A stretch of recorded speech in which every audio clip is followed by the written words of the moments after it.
To think something so small can connect you to everything that matters. When your life and all you love are on the line. When every second counts in the emergency room, providing immediate access to your medical records. Because Bob has trouble remembering all his medications. Because I'm in love with my kids' kids. Because now I'm looking out for both of us. Because I have diabetes, but it doesn't have me. Because I spend my life in the ER trying to save yours. There is no credible cause for concern about implanting these tiny microchips under your skin. There's been over 10 million pets in 15 years that have had this microchip without any problems. The morph of where we're going to put that chip. Stockbroker Roble Johnson is one of the pioneers. Today he's having a chip implanted in his arm. Okay. Now you're going to feel a little pressure. Okay. If ever he becomes an emergency patient, he can be instantly identified. Yeah. How did that feel? Fine, that's fine. Okay, great. Doctors think it will soon be as commonplace as vaccinations. You're chipped. Okay. You should play that number today. The scanner powers up. Wave it over the arm. Pulls up the unique 16-digit identification number, and through a serial port that's at the bottom of the scanner, it goes to a computer or a laptop, where immediately my picture, my driver's license information, and my relevant medical records would pop up on the screen. Instead of GPS bracelets, convicts would be forced to have a device implanted. Instead of ankle bracelets, sex offenders might have something like this implanted. Parents are putting these chips in kids in Mexico, where there's a higher risk of kidnappings. The scanners are put up at airports and bus stations, so if a chipped child is there, police know. I think it's good because it's really fast, the queues go quicker so that you don't have to spend all break queuing up for the food. Your parents can pay online and you don't have to worry about losing your money or getting it stolen or anything.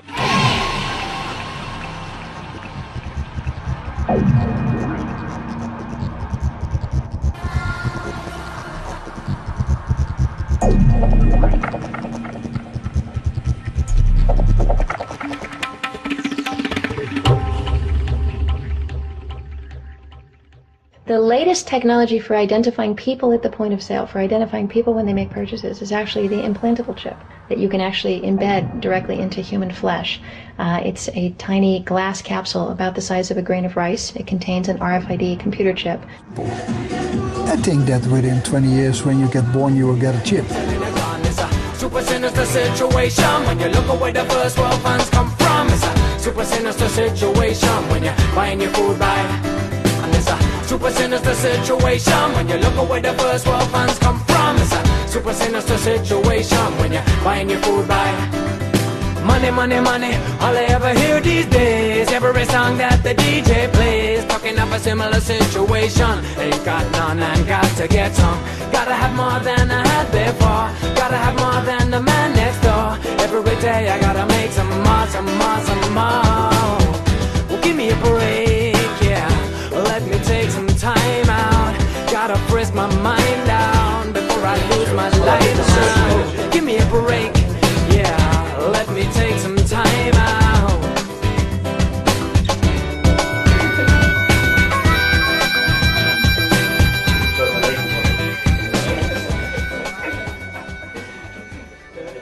You know, there is an increasing amount of support for a microchip for buying and selling. Some people are kind of saying that people are going to be forced to take it, but I think eventually people will be queuing up themselves and taking it. I would not have a problem at all if they wanted to put a microchip in me to help out with any kind of medical security, anything. I'd be fine with it. I saw my thing about the money and banking. I hope in the future I can take one in my right hand. I think it's very cool actually. It's a cool concept.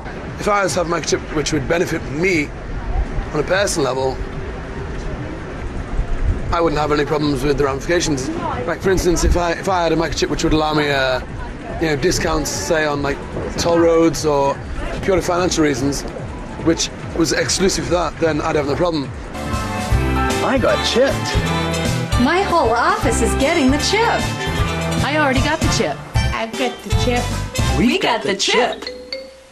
Now, the points that are most being used to sell the implantable microchip to people are causing a lot of fear and paranoia amongst conspiracy theorists. You know, fears like giving the government too much control. They're trying to bring in the RF chips as a form of control to all of us human beings. If you don't do as you're told, if you don't conform to the authority, you don't conform to controls, you will have your chip turned off and you will not have anything. And if they turn that off, you can't go into shops, you won't be able to get into the doors, all electronically. The idea of having one as a thin edge of a wedge as a way of social control and monitoring, I think that's very, very dangerous.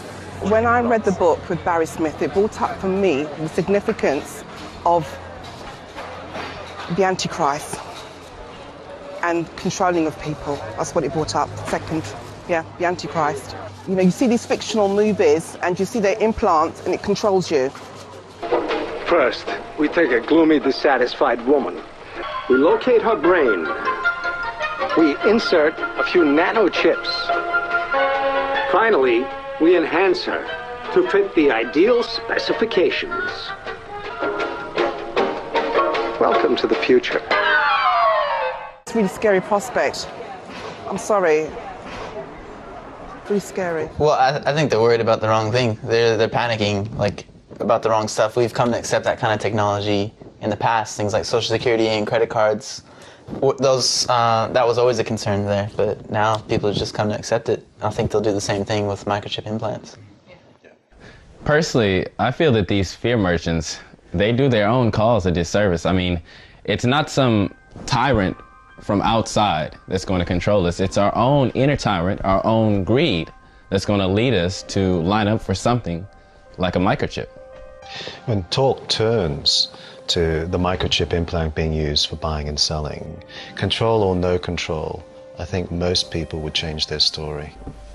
I feel very strongly that I would say no, but when it comes to you can't travel, or maybe you can't get a job, or you can't get social services, I think that was pretty disturbing, because that's the point at which most people are going to, even if they wanted to say no, might feel forced to say yes. Are there any conditions under which I would allow myself to be microchipped? I don't think so. So basically what you're saying is either you're in this monetary system with the microchip monetized system, or you're outside of that system, and you're asking me is what would I choose? If you take the blue pill, the story ends. You wake up in your bed and believe whatever you want to believe. You take the red pill, you stay in Wonderland, and I show you how deep the rabbit hole goes. Well, you know, that's a difficult question, because we all like creature comforts, you know, we all like to have a house. My biggest theory is that it's not ever going to be implemented. I think it's very scary what you're talking about with that company, that it put it in your hand and, you know, might get to that point where you need to have that or you can't buy anything, and I think it's very, very scary. I would hope that this company, that it wouldn't get pushed to the point you were talking about, but yeah, that's all I have to say. If it was an essential to life, which again I hope it would never be, I would put it in my body, but I would hope it never would come to that point. Would you take the very chip? No way, no, no. Well, if I had to have one to participate within the community, well, for the well-being of my family, I might be forced to, yes. But I'm hoping it doesn't get to that. Okay, with the VeriChip, I would not take it on. I think if it got to the point where if you didn't have a VeriChip in you, then you couldn't work, you couldn't earn money, you couldn't pay rent, I guess then there's not much choice but to conform and to go with it. But I don't see that would happen anytime soon, I don't think anyway. I've noticed when it starts costing people personally, you know, i.e. that they won't be able to buy or sell, the penny drops. They go into denial, and they don't even want to face the fact that they've surrendered already. I mean, it's like they've just caved in, but they don't even want to face it. And that's really disturbing. Yeah, the issue that concerns me the most on that is just money in general. You know, whether it's a microchip implant for buying or selling, or just plain cash, people are too dependent on it, and the vast majority of society have more faith in money than they do in God.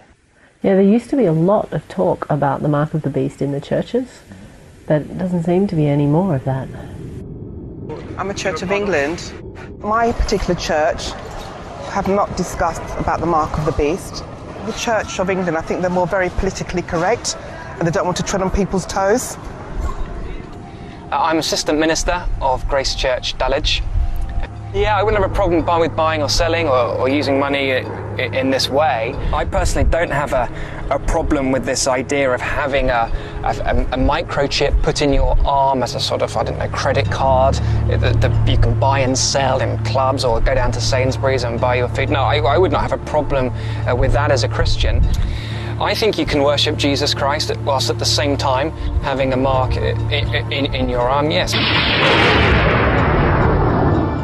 I'm aware that some Christians would consider that a cashless society is a kind of answer to a prophetic text we find in the book of Revelation, that no one can buy or sell who does not have the mark. So it could be, well, if you don't have the right credit card or something else, a chip somewhere, you are lost. I can understand this kind of interpretation. According to our interpretation as Adventists, Seventh-day Adventists, we consider that this idea of worship is a dominant theme here in chapter 13. And when we say worship, we add a small word to explain, day of worship. This idea of selling or buying is not the main topic of chapter 13. We would consider that the Sabbath, that is Saturday, is the day of worship of the believers, the children of God, and there is another day, which is the Sunday, all right? The mark of the beast would be, okay, you go for the Sunday. The mark of the beast is the Sunday worship. If I was given a microchip to shop and to do what I have to do with, I'll accept. It won't be the mark of the beast. The mark of the beast is when you go against God's holy day. My church has discussed the microchip. When it's given out, if it has nothing to do with the law of God, it can be received and used. Not so many churches have taught about the mark of the beast. They actually are silent about it, and they don't really teach you about it and how to avoid it. My particular church have not discussed about the mark of the beast. If you want to have a congregation that's big, or you want to have people follow you, then you've got to speak about prosperity. It's like, okay, God is going to raise you up, or God is going to give you this, He's going to heal you, He's going to give you this or that. And I've been trying to show you that the Bible teaches that God wants you to be rich, that God wants you to prosper. He wants you to be abundantly supplied. If you concentrate on prosperity and you think your life revolves around money, then you're worshiping the beast. And when we say worship, we add a small word to explain, day of worship. I think you can worship Jesus Christ whilst at the same time having a mark in your arm, yes. Most of the churches, or the vast majority of the churches, are not teaching the masses or the followers, that would be followers of Christ, about the money, and that the money is a way of worshiping, is a form of worshiping the beast. Hallelujah! Money coming to me now! Money coming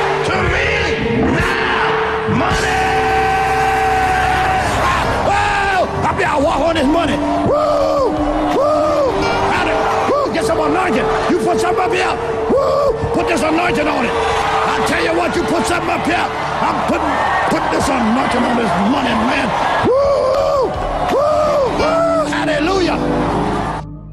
Club 700 has actually had MICROCHIP on, who have basically stated, look, this isn't the mark of the beast because it has not been mandated by government. Yeah, it's interesting that we now have something that matches the prophecy in the Revelation about the mark of the beast. You're talking about a chip that goes inside your hand and you use it to buy or sell. Now that's ironic. It's clear that it's no longer some kind of fanciful imagination, but churches have totally lost interest all of a sudden. Yeah.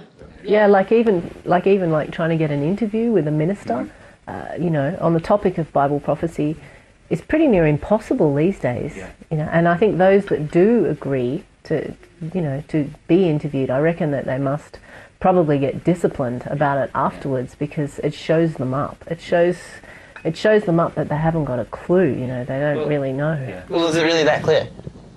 Well, what do you mean by that? Well, are we just assuming that it's the connection between the prophecy and the revelation and the microchip implant is really that clear? Well, maybe what we could do is like go out on the street and show people, you know, the Bible passage, show people like the article about the MICROCHIP, and talk to people, you know, explain to people about the MICROCHIP and see if people see it as clearly as we do. Yeah, why not? We've got the equipment, we've got the resources, we've got the motivation. Let's do it. Yeah. All right. Okay. Did you pat the mic? Have you got any spare batteries? I think so. We've got some tapes. Excellent. All right, London, here we come. Jess, we'll give you a call when we get to town. Okay. Take care. See you. Bye bye. See ya. Okay.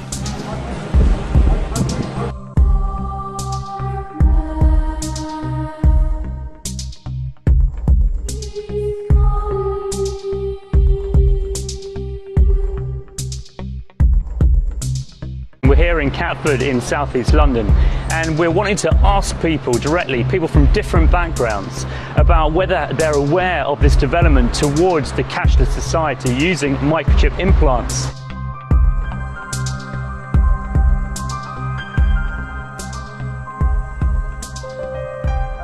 Okay.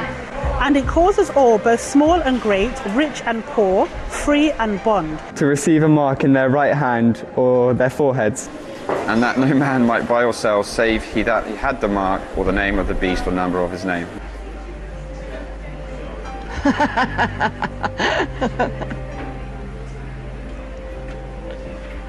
It's just a book, isn't it? I haven't got a lot of time for the Bible. To me, that's just words.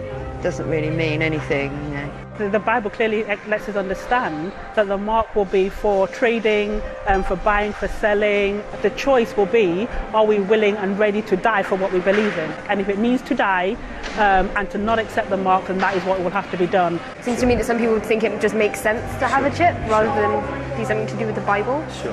Can you see any link at all? With well, that passage and obviously, that? but I think it's a Possibly.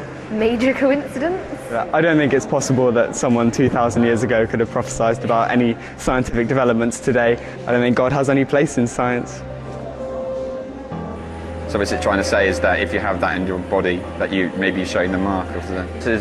It's not. I don't really believe in coincidence so much. I just disagree. My personal opinion, I just don't think that has any relation to what the financial system is. Why they would put it into barcodes? The number, how that number has any relevance? If it did, it could be coincidental. But if there was some, I don't know, allegiance within the secret allegiance of the financial system around the world who are doing whatever to do this, I think there's a lot easier ways to do this and track our information and track what we do. To do that by what we do in our cash machine or what we shop at Tesco's. Yeah, it was really interesting seeing the various reactions, and you could see that even the people who argued against the connection, like were aware that it was like a huge coincidence, as they called it. They just didn't have any answers for it. Yeah, I was also impressed, actually, how many people, you know, just out there on the street, had a grasp, you know, had a really good understanding of the whole concept. even though sometimes, you know, they had no religious background at all. Yeah. And there are a few people I spoke to who could see that there really would be pressure on them to take this chip. You know, a chip that the marketers and makers of it say they would never force on anybody. Yeah, right. Should we keep watching? Yeah. Yeah. But there is a fine line between that, and I don't see the relevance in that. But I think what you're right, I know it's not your opinion, but maybe it is, I don't know. But I know that we are being tracked and we are being traced and our information is being sold and it is being passed. But whether this has any relation to that, I don't think so, my personal belief. There's no way I'd want to put the chip into my body if it's been said before that it's going to be part of some beast or whatever else it's going to be. So I wouldn't want to do it. I would totally see where this would tie into the whole Revelations Antichrist thing. But I could see definitely how people would think that a microchip could be construed as a mark of the beast. If it comes down to that, the chip is the mark of the beast, and because of my Christian faith, I will never wear it. The Christian faith and several other faiths have intertwined into it a mark of the beast concept, which is generally seen these days and accepted as the microchip. It's going to have a massive effect on people consciously and in their communities. There's going to be a rejection on that level alone. If I was to be cut off, I still wouldn't take the chip. I would find a community, no matter how hard it took, that didn't require that level of submission. Yeah, what I found most interesting about watching this is that the people who could see the issues most clearly were usually not religious. They're oftentimes on the fringes of society, the kind of people that Jesus really would have associated with. And well, I met these street punks, you know, these people in Utah, and I barely mentioned the implantable microchip with them. And what they said was pretty good. Maybe we can check it out and check it out. Yeah, sure. Have a look. Oh, the computer chip that they're gonna put into us. That hey, you know what? I think about that one. If you read the Bible, dude, it says you cannot buy, sell, or trade without the mark of the beast. It's so easy. It's convenient. It's right there. Beep. Oh, everything's right there. Beep. And I will never ever put a chip in me or in any of my children. Oh no, that's I don't want to be marked, man. The people that actually have the chips and the cards, you would not believe how much that they actually waste. They're actually gonna throw away enough to us unchipped people. We can actually survive, dude, without chips. Because money is just paper shit. It's nothing. Why would I trade like paper shit that you can't use? There's no use for it. Like, you can't make it into anything. You can't grow anything with it. This is not your property. This is property of the United States government, and this is a federal offense. Money, money, money, all I ever hear these days. Every song that the DJ plays, talking of a similar situation. Ain't got none and got to get some. Now you can't even tell it was here. Alright? What is still here is us. Us. Human beings. The people who need to take care of each other instead of taking care of yourself. I met someone at an alternative gathering who was like an atheist, and he did much the same thing. He brought it up without me even mentioning it, you know, as soon as I mentioned the very chip. And it still just amazes me how people who, you know, you wouldn't even consider to be religious can see the obvious even more than the supposed experts on the Bible. There's an interesting passage in the book of Revelations which talks about the mark that is placed on people, where nothing shall be bought or sold without this mark. I'm not a Christian. I don't even believe in God in the conventional sense of the word. However, as with all ancient texts, the Bible deserves to be looked at carefully and to see if there's anything in it that might be of interest historically. I'm hoping a time when maybe the genuine message of Jesus will come through. Did you see that? Did you see that? I'm hoping for maybe, this is an atheist saying, I'm hoping for the genuine message of Jesus to come through. I mean, that is a classic. Yeah. Yeah, you can imagine Jesus going around and gathering his disciples from people like this, you know? Yeah. They're all a bit radical in one way or another. Hardly a suit and tie amongst them.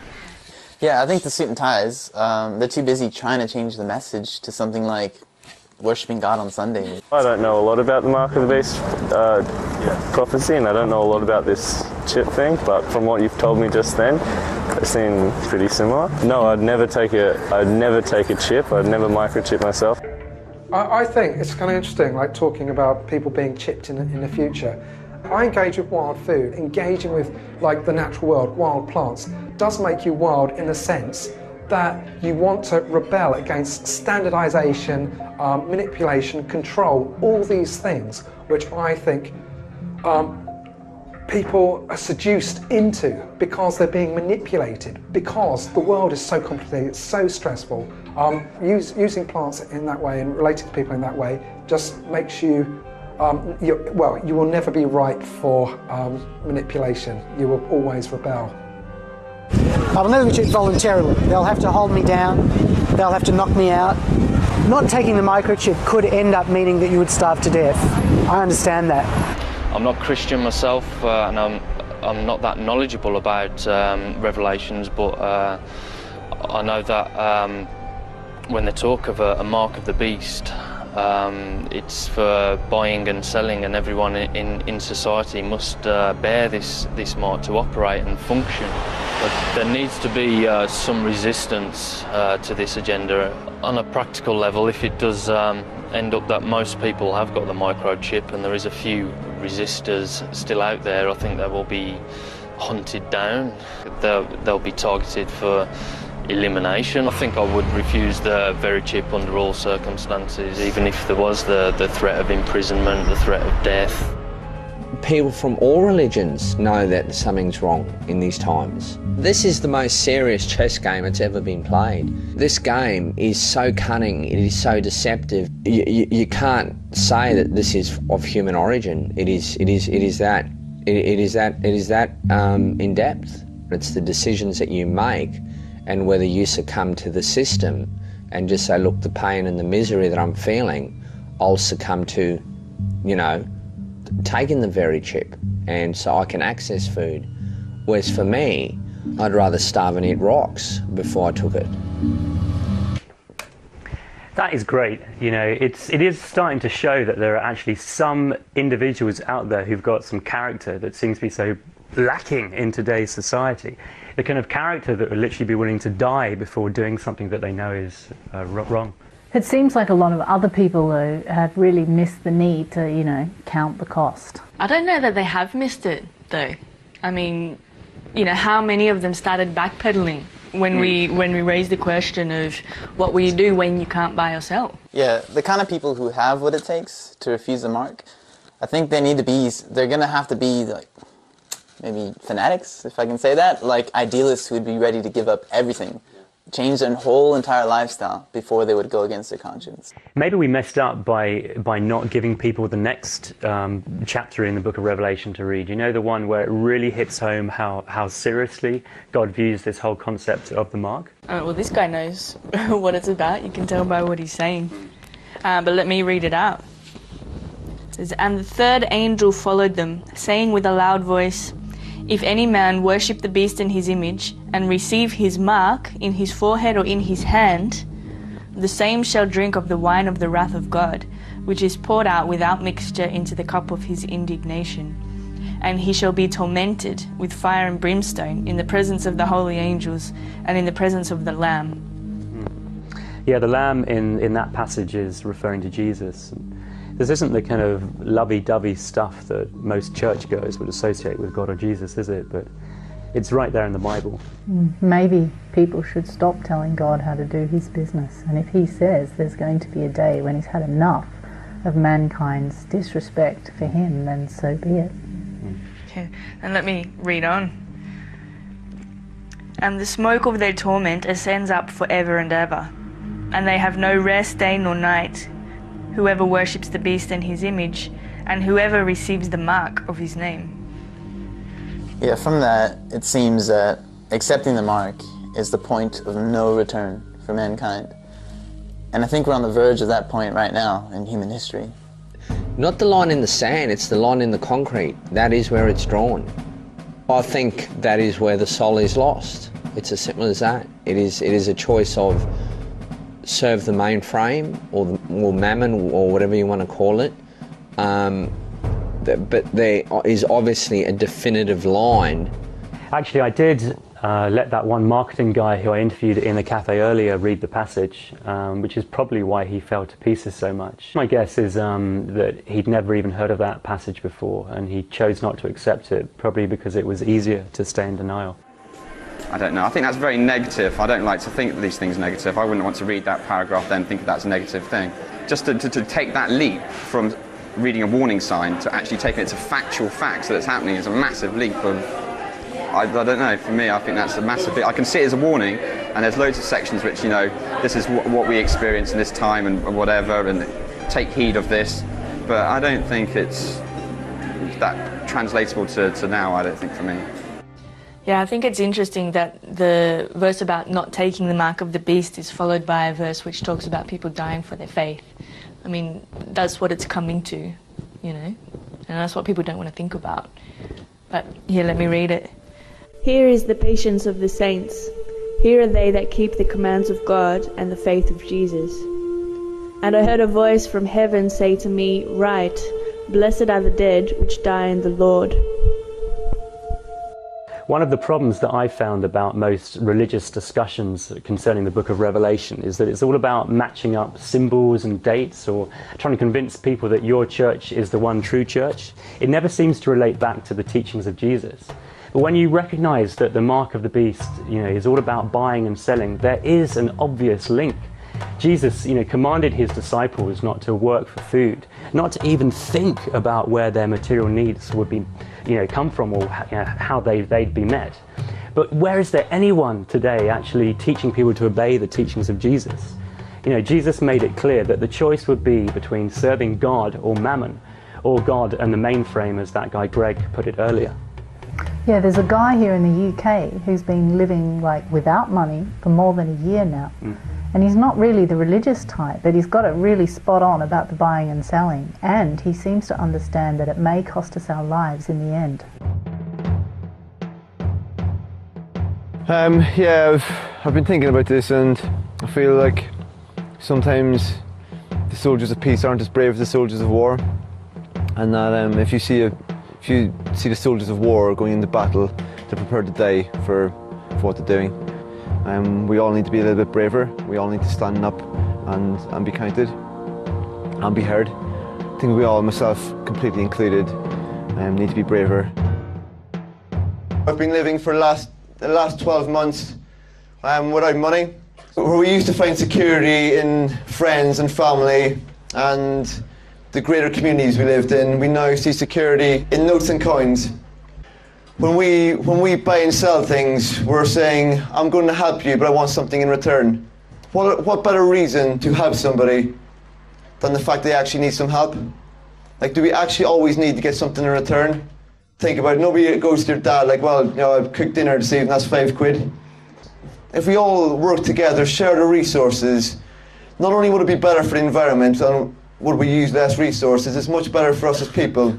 Yeah, Mark and some of his friends recently put on an alternative gathering in Bristol, which coincided with Buy Nothing Day.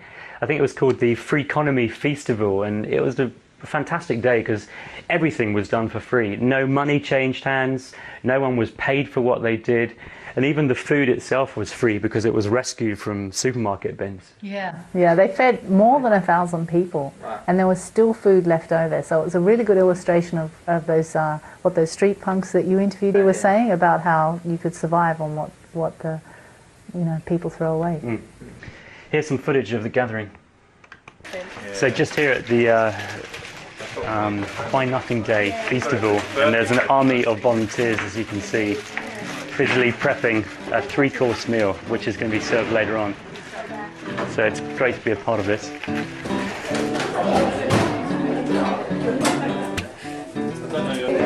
Most of the food that I get is from the back of supermarkets. About 90% of all the food I eat, gets found.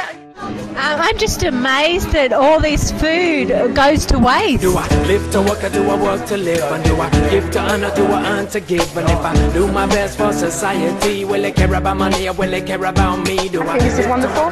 It's really nice to all be under the same roof. I'm a language teacher, so I brought loads of sort of French books and dictionaries and textbooks and stuff like that I don't need. And I found chocolate spread, so I exchanged it linguistic for chocolate spread. There you go. my first experience arriving and finding that everything's free. I think it feels nice to yourself to have donated something that you don't need anymore and then take something that you actually need. No, this is a new experience for me, but I would happily, you know, as long as it's still healthy, it's not going to make me ill, I have no qualms about eating food that's out of date. It was much nicer than going into a shop and exchanging money. Hello! Can I have everyone's attention for 40 seconds maybe? I know there's a wonderful clothes swap going on. What we're doing is we're doing a clothes swap. So basically any clothes that you like them, they're good clothes but you just haven't worn them for a while. You bring them along, trade them in, like this nice, jazzy waistcoat. Yeah. And then see if you can find anything that you like. I think it's a fantastic way of kind of making an active decision to kind of not involve money in things. You know, you don't need money if people are prepared to share and swap. A whole new word, swap. Swapping. Sounds slightly Dutch. Swap. Yeah, good. We're swapping today. Swapping. Yes, it's like shopping, not quite. It's just a really fun day. It's so nice to see so many kids. It's nice to see so many people just really enjoying themselves, and also the slight bewilderment on people's faces when they're like, so I could just take this. It's like, well, yeah, it didn't cost us anything, so just take it away. People are surprised that everything is free, but it's just proof that it can exist and it can happen. Money's a pain in the neck. It's useless. It's like controls people, turns people into, I don't know, things that they don't want to be. Just doing whatever is thrown at me really. I was helping with some furniture being brought in, just chopping some potatoes now, clearing up later on, and anything that he's doing, I'm up for doing it. I think I'm powering up the music system. Not sure how. Certainly, I think like people's generosity of spirit is always there. Just needs to be given the space to sort of freely flow. Ooh, his shining eyes still see. Ooh, the docile dreamers roam. Ooh, have it all, but the best from me. We got home, we got barracks and drums and a rich. Our voices on your throne. I got empathy, you got apathy, I got bone. Thank you, that was fun.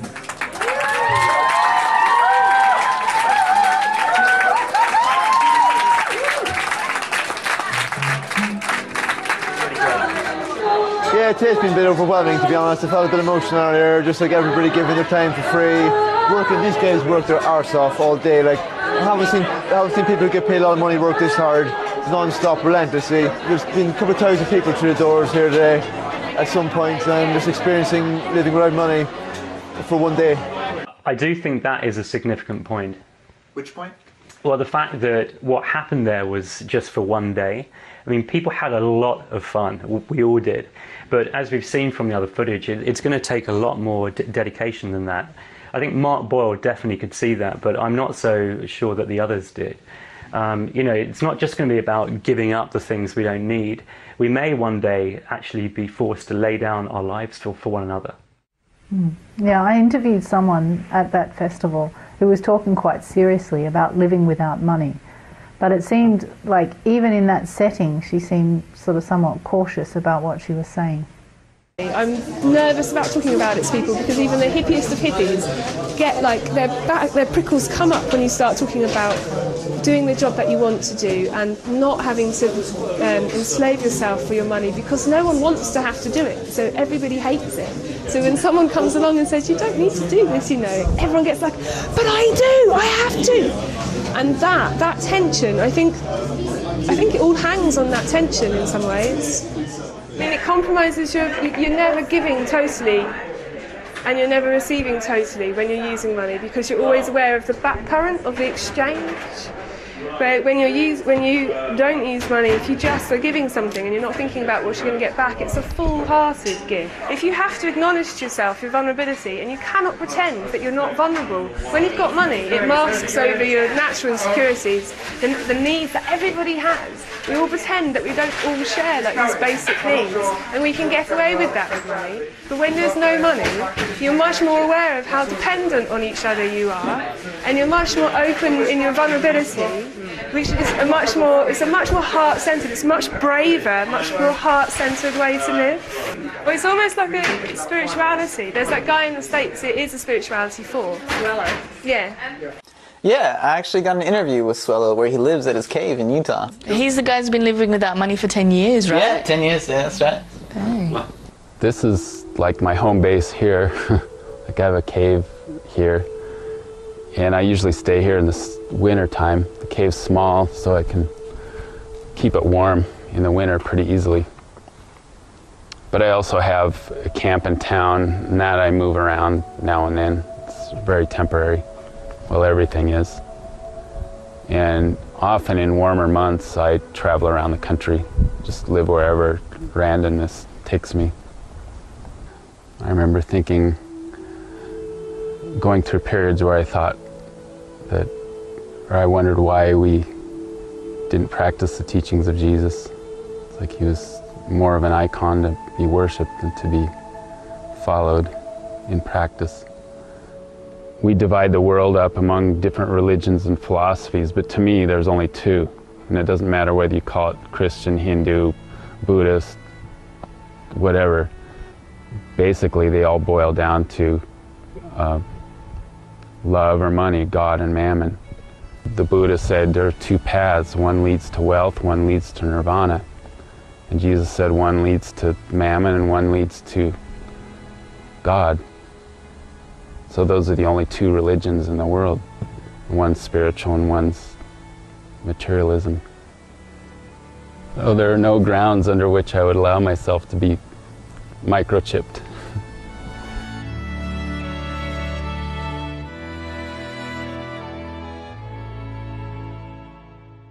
Yeah, we interviewed a lot of people about issues relating to this. There was that guy, Andy Hamilton, in Bristol, who's a co-author of the Self-Sufficient-ish Bible. Fergus Drennan, who's a sort of famous wild forager. Greg Nicoletis, who's the founder of the We the People Will Not Be Chipped movement, who works closely with Catherine Albrecht. It's quite a few people. I think that Swello and Mark Boyle represent the two strongest proponents of this message, though. Because I think they have their act together and they're more than just talk. So, and what about us? Are we going to include something about us in this documentary as well? Well, we are in the documentary right now. See that camera over there? So how do we include what we're doing in the film? Well, the cameras are rolling. Why don't we just talk into the cameras? Okay, here goes.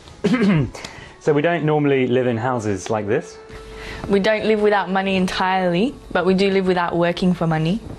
And as a group, some of us have been living like this for more than 20 years. Right, we're freegans, which means we get most of our food from the back of supermarket dumpsters. We live and travel in vehicles that run on waste vegetable oil. Yeah, and we use solar panels to get our electricity from.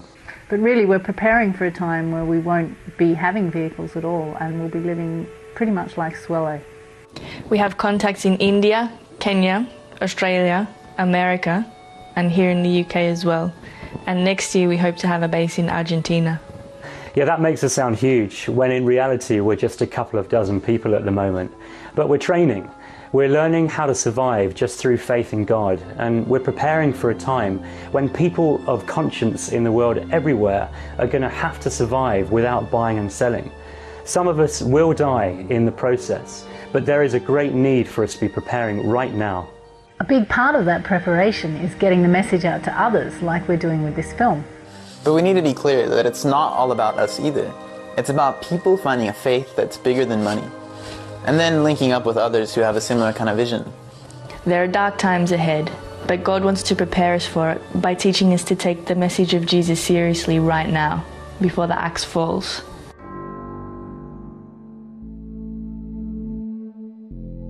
It is necessary that you take this disc out in that's out in the street, make a copy, make 100 copies. It's for everyone. Don't take the mark of the beast. Don't take the mark of the beast. Don't take the mark of the beast. Don't take the mark of the beast. It's a conspiracy, that's why they're feeding us TV, CDs, video games and DVDs. So we believe these to be given us verity. Welcome to the edge, it's subliminal tyranny. They're giving you liberty to be who you wanna be, as long as you constantly enslaved to the economy.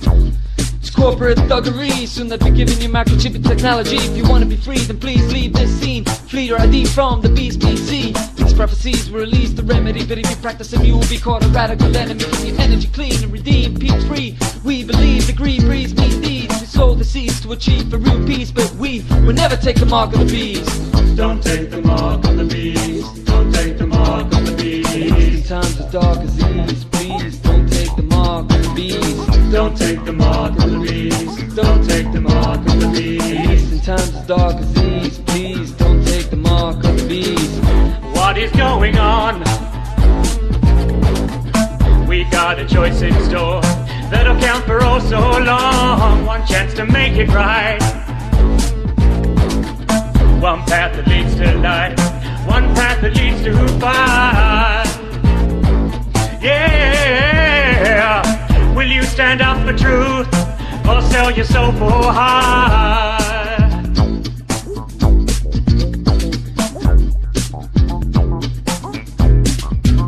What tricks this? That the barcode is 3/6 that's fixing it. 3 parallel lines with a 6 in it. Time to open up your eyes, get the scriptures in. The church is paralyzed, so they're missing it. When money's out of lies and no Christians in. They claim to follow Christ, but they're dissing him. They're so busy shouting praise, they ain't listening. I know the picture's grim, it's gonna get worse, but first it's a curse. It's coming upon the face of the earth. The human race will give birth to the worst person, and earth may even lurk in the church. Is how it works, they try to insert